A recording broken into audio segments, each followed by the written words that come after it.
আচ্ছা, আর কতদিন? মানে বুঝলাম না, সেই যে তাও তো 10-12 বছর তো হয়ে গেল নাকি? 15 বছর আমিন ভাই। 15 বছর দুজনের একসাথে কোনো কাজই হচ্ছে না। দুজনের একসাথে কোনো কাজই হচ্ছে না। ইনফ্যাক্ট আমিন ভাই, আমরা দুজন একসাথে যত কাজ করেছি আজ পর্যন্ত, প্রত্যেকটা কাজ কিন্তু সুপার সুপার হিট। আমরা দুজন এই পর্যন্ত যত কাজ করেছি, ফুল নেব না অস্ত্র নেব, হীরাচুরি পান্না, এই ফুল নেব না অস্ত্র নেব এই গানটা মনে আছে? এখনো মাঝে মাঝে যখন দেখি সোশ্যাল মিডিয়াতে। গানটা কি জানি? বিধি তুমি বলে দাও আমি কার। দুটি মানুষ একটি মনের দাবিদার। সত্যি তাই। মানে এখনো যারা প্রেম করে, প্রেম খেয়ে যে একটু যদি ছেঁকা টাকা খায়, ওরা কিন্তু এখনো এই গান গায়। Double million offer Walton fridge কিনে পেতে পারেন 20 লক্ষ টাকা, রয়েছে কোটি কোটি টাকার নিশ্চিত উপহার।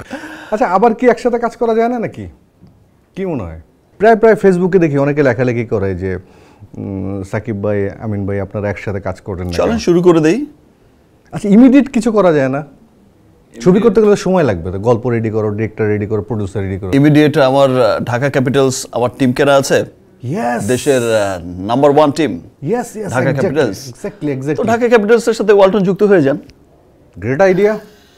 ঢাকা হচ্ছে বাংলাদেশের রাজধানী, 1 নম্বর সিটি। ওয়ালটনের সবসময় ক্রিকেটের সাথে আছে, তো সো হোয়াই নট আমরা একসাথে কাজ করি। হ্যাঁ, চলেন স্টার্ট করি। আমার মনে হয় একসাথে কাজ করলে এবার বিপিএল একটা ধামাকা হয়ে যাবে। একদম, ঢাকা ক্যাপিটালসও চ্যাম্পিয়ন হবে ইনশাআল্লাহ। ইনশাআল্লাহ। ইয়েস।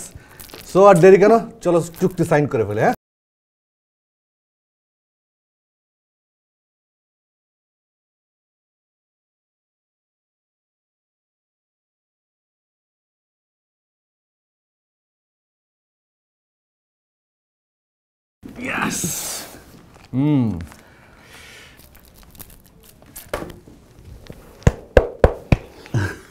বিধি তুমি বলে দাও কাপ এবার কার?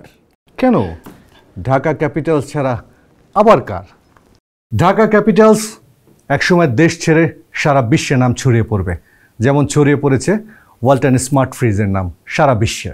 জমে উঠতে শুরু করেছে বিপিএল এর 11তম আসর, আর এই আসরে ওয়ালটন স্মার্ট ফ্রিজ এবং ঢাকা ক্যাপিটালসের এই পথ চলা অনেক অনেক শুভ কিছু বয়ে নিয়ে আসবে ইনশাআল্লাহ। Best wishes for Dhaka Capitals. Together we rise.